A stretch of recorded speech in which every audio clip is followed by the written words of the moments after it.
Good afternoon, everyone, and welcome to today's video. So we're working on Project Slate again, still trying to diagnose this hard cold start.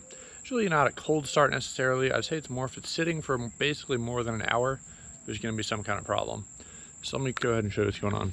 So basically what we have going on, I have tested the return line banjo bolt gaskets and didn't change the issue. Did a heater grid relay because the old one was fried. Didn't change the issue just because it wasn't engaging yet. Did a fuel filter just because I was thinking maybe it was getting low pressure. Didn't change anything, although it did raise my pressure a little bit, which is good.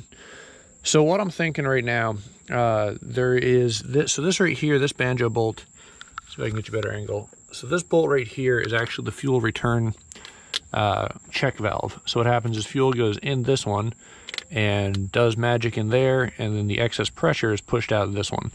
And factory specs say that it should be pushed out at 14 psi or greater. Anything less than that, it shouldn't be pushing out fuel. So that's kind of the next thing I want to check. The check valves usually aren't known for going bad. They're very simple design. It's a spring with a little ball bearing in there and a gasket, but who knows, it might be the problem. My theory is right now, because when I crank it over, as you can see,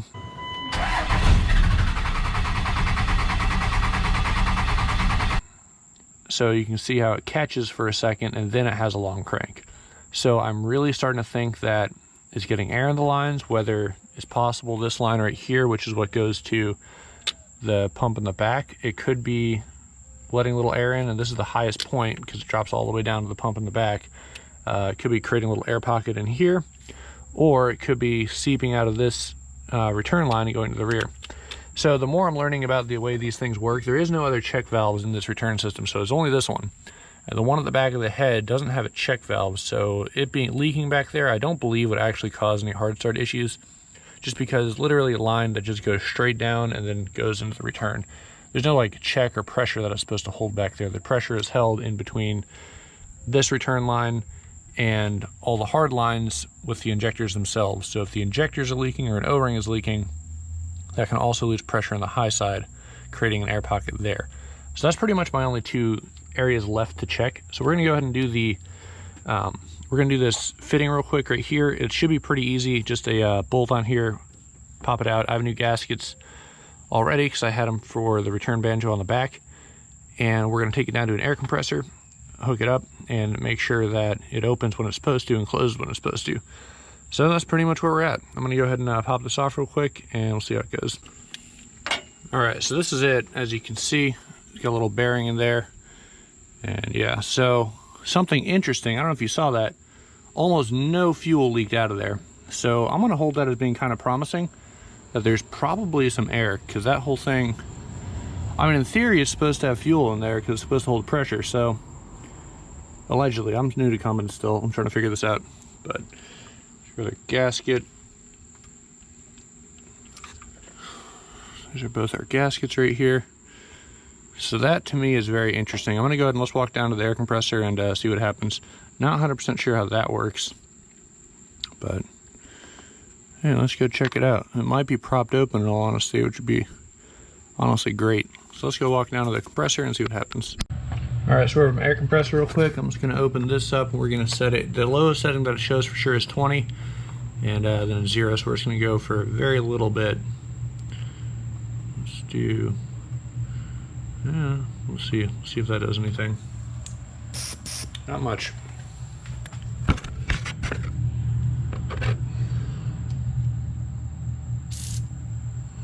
Ooh.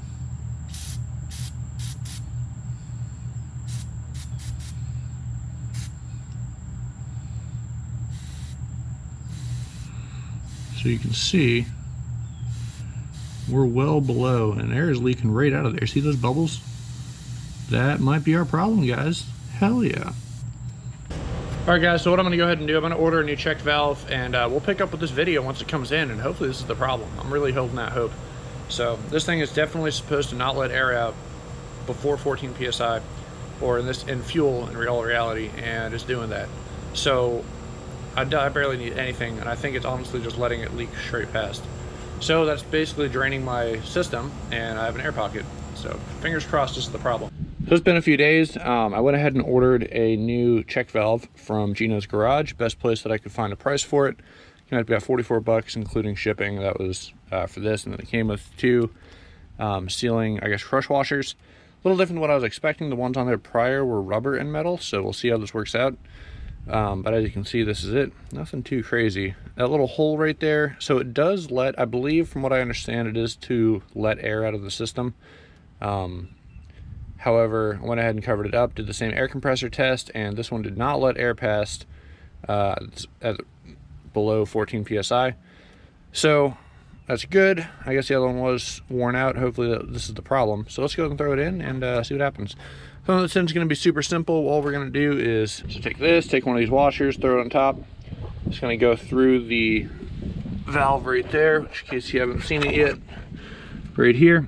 And once that's done, we're going to go ahead and take this other one, put it on top, and then it's all going to go into the back, into the side of the motor.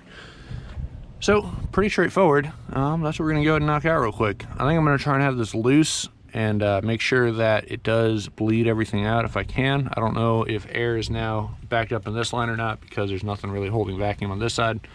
We'll find out.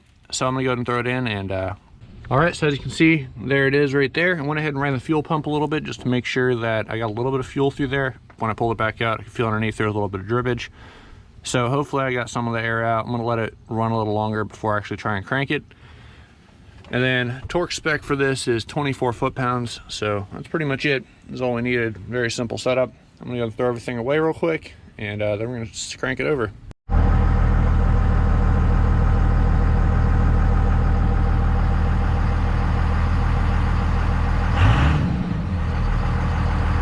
Alrighty, so as you can hear, got it, so finally got it started. It took a little while cranking, which is expected. Something I'm trying to pay attention to is my fuel pressure. I realize it blinks in the GoPro. It doesn't actually do that in real life, just the LED. But it's holding pretty steady. In the past, I've noticed it kind of varies. It's holding pretty steady, which is good. Give it a little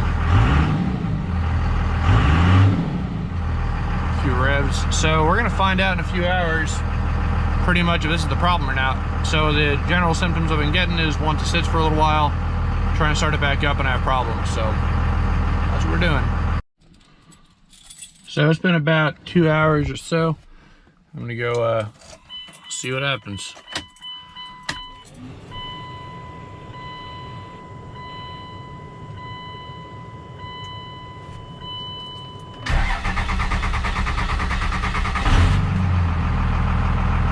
Well, not great, but better than it's been, so we'll see what happens, guys. I'm gonna have to try it again tomorrow, and I'm gonna go for a drive.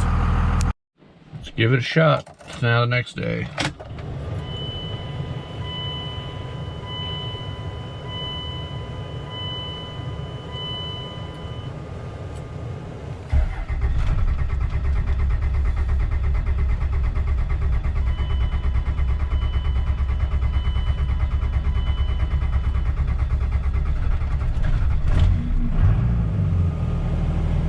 Yeah, definitely not any better. So that didn't do it, guys. That sucks. And then voltage will go up.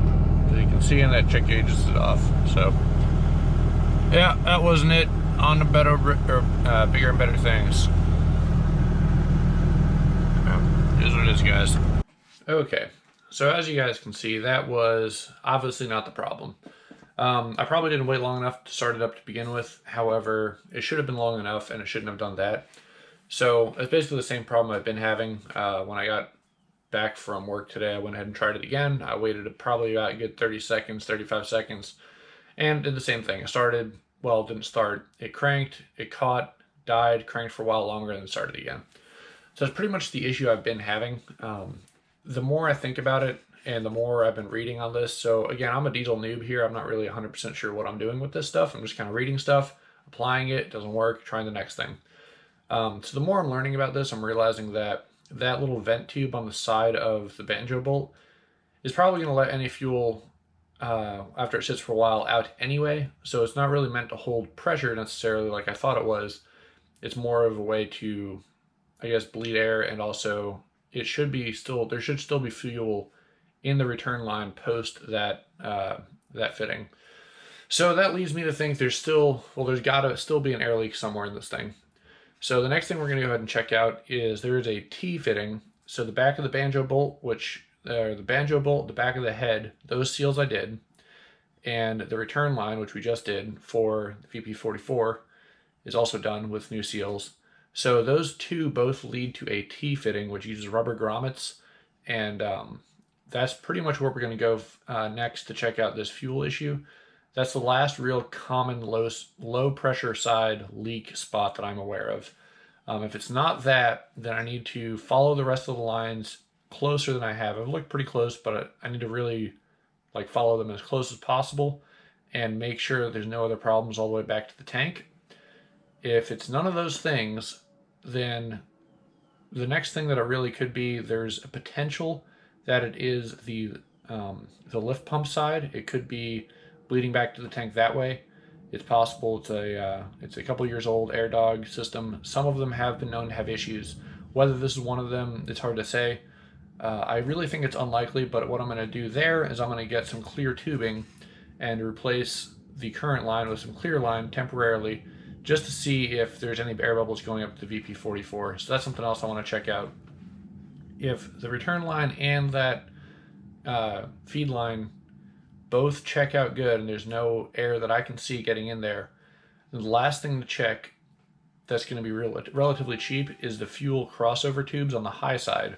So they run from the outside of the head to the injector themselves. The O-rings on those are known to go bad as well. So if it's not those, then the last possible thing that I can think of would be the actual injectors themselves. And they also they're meant to hold pressure on the high side and hold fuel, make sure no air gets in that way. And sometimes they're known to start not necessarily having a problem firing, but they won't hold pressure. So fuel gets to leak back to them and out the return line, and it'll eventually create a little air pocket inside of the high side. Also a possibility. Although I think unlikely, because usually that would cause a straight up hard start, not a catch, fail, then catch and run situation. So that's kind of why I haven't really delved too much into the high side yet. But that's the future. So next up on the chopping block for the fuel lines is going to be that T-fitting, and we'll see if that's the problem or not. I already ordered it. Should be here in a couple days, so we'll find out. Anyway, guys, thanks for watching. Hope you enjoy the video. I'm kind of frustrated with this whole issue, but we'll see what happens. Anyway, hope you guys have a good one, and like, comment, subscribe. If you have any tips or tricks, please leave them down below, because I'm definitely looking for any advice I can get. Thank you very much.